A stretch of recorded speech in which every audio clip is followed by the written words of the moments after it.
Andito ako ngayon sa SM Bacoor. Tingnan nyo naman, nakahuli kagad kami ng Metagross. Andito na naman ako sa SM Bacoor. Dito lang talaga ang pinakamalupit na place kung saan makakahuli ka ng malulupit na Pokemon sa Pokemon Metastar. Pero event, napakapangit na nakuha ko. Visit! Tara, simulan na natin humuli dito sa SM Bacoor ng Pokemon Metastar. Yes! Let's go! Let's go! Ay, sorry. Sorry.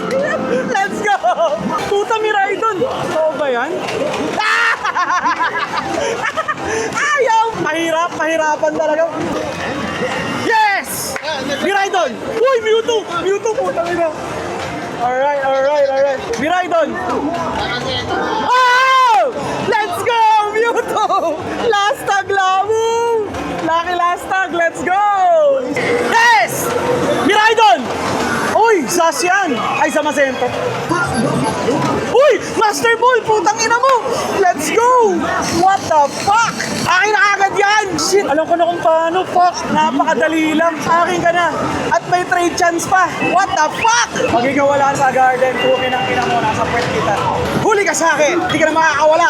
Bitch! Alam ko na kung paano ko yung Master Ball. Napakadali lang. Na procedure at timing para makuha ang Master Ball. Oh, di ba? Master Ball na naman, alam ko na eh. Napakadali na lang kumuha ng Master Ball. Sabi ko sa inyo eh, basic na lang yan. Napakadali mag-Master Ball. Pangalawang beses na yan.